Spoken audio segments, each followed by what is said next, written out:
Hello student. चलिए आज जो यूरोप में राष्ट्रवाद कभी भी है ऑब्जेक्टिव कराने वाले हैं।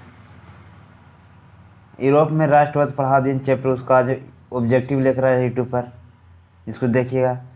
चलिए स्टार्ट करते हैं। तो पहला क्वेश्चन में है, इटली तथा जर्मनी के वर्तमान में किस महादेश के अंतर्गत आते हैं। तो इटली जर्मनी जो है यूरोप महादेश के अंतर्गत आता है।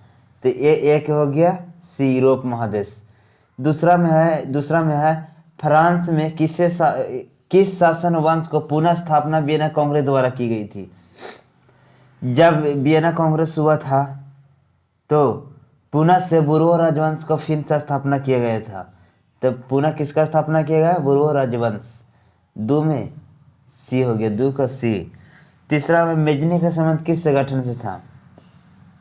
मेजनी जो थे यंग इंडिया का 1831 में स्थापना किए। 1834 में यंग यूरोप का स्थापना किए। और कार्बोनारी नामक संगठन भी बनाए थे। कौन? मेजनी ही बनाए थे। तो मेजनी ने कार्बोनारी में संगठन भी बनाए थे। तो 3 के सी।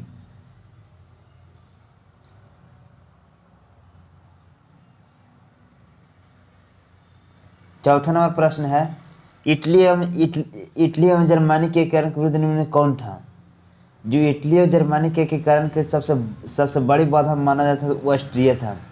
जो ऑस्ट्रिया का चांसलर मेटरनिख था वो इटली और जर्मनी के एकीकरण नहीं होने दे रहा था। तो सबसे बड़ी बाधा कौन था? ऑस्ट्रिया। तो 4 के सी हो गया आंसर। तीसरा में है, कौन काबुल को विक्टर इमैनुअल ने किस पद पर नियुक्त किया था। तो कौन काबुल को विक्टर इमैनुअल ने प्रधानमंत्री का पद पर नियुक्त किया था। 5 के सी हो गया। 6 नंबर है कि गैरीबाल्डी पेशे से क्या था। तो गैरीबाल्डी पेशे से एक नाविक था। और इन्होंने गैरीबाल्डी को तलवार भी कहा जाता था। वहाँ गैरीबाल्डी इटली का तलवार भी कहा जाता था। किससे? गैरीबाल्डी को। तो गैरीबाल्डी एक नाविक थे, पेशे से नाविक थे। चौथा में, जर्मन राज्य का निर्माण किसने किया था। जो जर्मन राज्य का निर्माण किया था वो नेपोलियन बोनापार्ट था। कौन था? 7 के बी, नेपोलियन बोनापार्ट। जलवे राइन कैसी संस्था थी। जलवे राइन से एक व्यापारिक संस्था थी। जलवे राइन कैसी संस्था थी? व्यापारिक संस्था था। 8 के बी हो गया आंसर। 9 में, रक्त एवं लौ की नीति अवलंबन किसने किया था। रक्त एवं लौ की नीति अवलंबन बिस्मार्क ने कराया था। रक्त एवं लौ की नीति में बिस्मार्क ने कहे थे कि भाषण देने से कुछ नहीं होगा। अगर इटली और जर्मनी के एकीकरण सच में चाहते हो तो एक बहुत बड़ी सेना का संगठन बनाना होगा। तो रक्त लौ की नीति की अवलंबन कौन किया था? बिस्मार्क ने किया था। 9 के सी। 10 में, फ्रैंकफर्ट की संधि कब हुई थी। तो फ्रैंकफर्ट की संधि 1871 ईस्वी में हुई थी। 10 के डी। फ्रैंकफर्ट की संधि कब हुई थी? 1871 ईस्वी में हुई थी। अगला नंबर प्रश्न है आप लोग का कि यूरोप वासियों के लिए किस देश को साहित्य एवं ज्ञान विज्ञान का प्रेरक स्रोत कहा जाता है। जो साहित्य एवं ज्ञान विज्ञान का जो प्रेरणा स्रोत कहा जाता है वो था यूनान। तो 11 का हो गया सी। 12 में, नेपाल से क्रांति कब हुई थी। तो जो नेपाल, जो गैरीबाल्डी ने सिसिली और नेपल्स, वही जो गैरीबाल्डी ने जीता था उसको क्रांति, नेपाल से क्रांति हुई थी 1831 ईस्वी में। 12 के बी। 13 में, चार्टिस्ट आंदोलन कहाँ हुआ था। चार्टिस्ट आंदोलन जो है ये किसान वर्ग के जो जितने भी थे वो आंदोलन, किसान लोग आंदोलन किए थे, वह आंदोलन इंग्लैंड में हुआ था। 13 के, जो उद्योगपतियों ने बहुत बड़े बड़े कारखाने लगा दिए थे जिसके कारण वहाँ के किसान लोग को बहुत ज़्यादा दिक्कत हो रहा था। उसी को लेकर चार्टिस्ट आंदोलन चलाया गया था। चार्टिस्ट आंदोलन कहाँ चलाया गया था? तो इंग्लैंड में। 13 के डी। 14 में, यूनान को एक स्वतंत्र राष्ट्र घोषित किया गया। मतलब यूनान को कब एक स्वतंत्र राष्ट्र घोषित किया गया। जो कुस्तुनतुनिया की जो संधि हुई थी उसमें यूनान को स्वतंत्र राष्ट्र घोषित किया था। 1832 में कुस्तुनतुनिया की संधि में यूनान को राष्ट्र घोषित किया था। और 14 के बी। 15 में है, ऐतिहासिक द्वंद्व की व्याख्या किसने की थी। देखिए इसमें है, ऐतिहासिक द्वंद्व की व्याख्या किसने की थी। क्वेश्चन नंबर है आपका 15।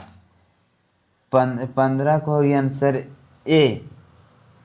ऐतिहासिक द्वंद्व की व्याख्या हीगे ने की थी 15 के ए। और अगला नंबर प्रश्न है, एड्रिनोपुल की संधि कब हुई थी? एड्रिनोपुल की संधि हुई थी 1829 ईस्वी में। 16 के बी हो गया, 16 के बी हो गया।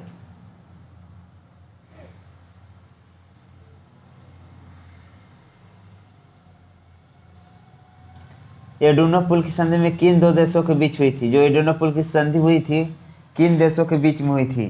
तो एड्रिनोपुल की जो संधि हुई थी वो तुर्की और रूस के बीच में हुई थी। तो 17 के ए। और 18 में सेडोन का युद्ध किन के बीच हुआ था? जब सेडोन का युद्ध हुआ तो किन के बीच हुआ था?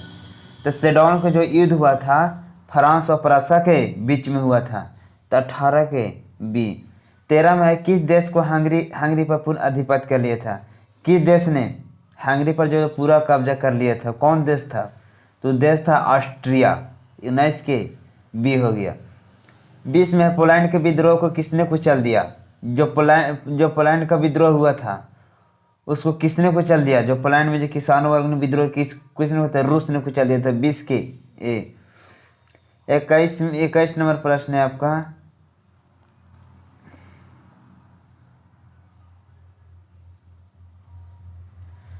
अठारह सौ फ्रांस और प्रूसिया के बीच युद्ध कहाँ हुआ था? जो 1870 ईस्वी में जो युद्ध हुआ था फ्रांस और प्रूसिया के बीच कहाँ हुआ था? तो वो सेडोन में हुआ था। 21 के ए। 22 में किस युद्ध के बाद जर्मनी के एकीकरण पूरा हुआ? तो सेडोन का जो युद्ध हुआ था ना फ्रांस और जर्मनी के फ्रांस और प्रूसिया, उसी युद्ध के दौरान जर्मनी के एकीकरण हुआ था। किस युद्ध के कारण? सेडोन। 22 के डी हो गया। 23 में यंग यूरोप के संस्थापक कौन था? यंग यूरोप बोलबे कि यंग इटली और यंग यूरोप के संस्थापक कौन है? मेजनी। यंग इटली की स्थापना 1831 में और यंग यूरोप की स्थापना 1834 में किया था। यंग यूरोप की स्थापना कौन? मेजनी किया था 1800। यंग यूरोप का 1834 ईस्वी में हुआ था। अगला नंबर प्रश्न है आपका कि यूरोप का मरीज किससे कहा जाता है? जो यूरोप का मरीज था ना, यूरोप का मरीज तुर्की को कहा जाता था, क्योंकि पहले यूरोप का मरीज तुर्की ने जर्मनी पर कब्जा किया था। तो यूरोप का मरीज किससे कहा जाता है? तुर्की को। 24 के ए। वियना कांग्रेस कब हुआ था? वियना कांग्रेस सम्मेलन जो हुआ था कब हुआ था? तो 1815 ईस्वी में हुआ था। 25 के ए।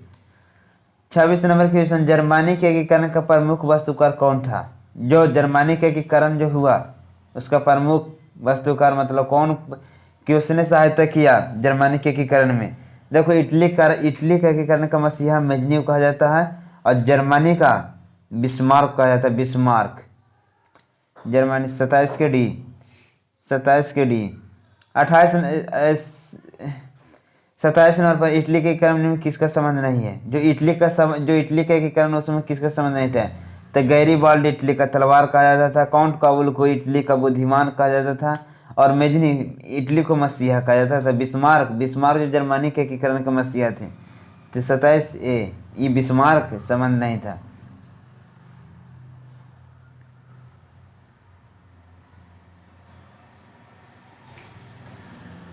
अठारह सौ की क्रांति के बाद फ्रांस में किस प्रकार शासन स्थापित हुआ था? जो 1830 की क्रांति हुआ, 1830 में जो क्रांति हुआ था उसके बाद किसका शासन स्थापित हुआ था? तो संवैधानिक राजतंत्र का हुआ था। 28 के बी। 29 में जर्मनी के एकीकरण के लिए कौन उत्तरदायी था? जो जर्मनी का एकीकरण था उसका उत्तरदायी कौन था? तो इटली के एकीकरण का उत्तरदायी था मेजनी। तो जर्मनी के एकीकरण उत्तरदायी कौन था? बिस्मार्क। बिस्मार्क हो गए। 29 के बी। 30 नंबर प्रश्न है, 1831 में कौन सी संधि हुई थी? 1871 में। बोल, 1871 में कौन सी संधि हुई थी? तो पीछे ही क्वेश्चन था कि फ्रैंकफर्ट की संधि कब हुई थी? तो 1871 ईस्वी में। तो 1871 में कौन सी संधि? फ्रैंकफर्ट की संधि हुई थी। फ्रैंकफर्ट की संधि हुई थी।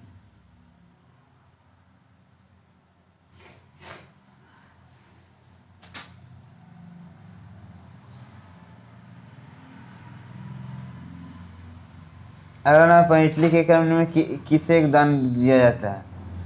तो इटली की जय के कारण हुआ था ना, उसमें मेजनी का भी बहुत अहम रोल था, गैरिबाल्डी का भी बहुत बड़ा रोल था, और काउंट काउल का भी बहुत बड़ा योगदान था। तो 31 के डी इन तीनों तीनों का बहुत बड़ा योगदान था इटली की कारण में। तो रॉबर्ट ओवन कहाँ का निवासी था? जो रॉबर्ट ओवन था वह कहाँ के निवासी था? रॉबर्ट ओवन, तो रॉबर्ट ओवन ब्रिटेन का निवासी था। जो रॉबर्ट ओवन था ना, वो ब्रिटेन का निवासी था। कहाँ का निवासी था? ब्रिटेन का निवासी। 32 को हो गया सी। चलिए 32 को ऑब्जेक्टिव करा दिए चैप्टर से, और इस चैप्टर से ऑब्जेक्टिव लाने का प्रयास करेंगे। और इस चैनल को जितना से जितना हो सके लाइक और सब्सक्राइब कीजिएगा, ताकि आपको लाइक और सब्सक्राइब और कमेंट हमें एक बहुत बड़ा अच्छे मोटिवेशन में दे सकती है। चलिए, थैंक यू वेरी मच।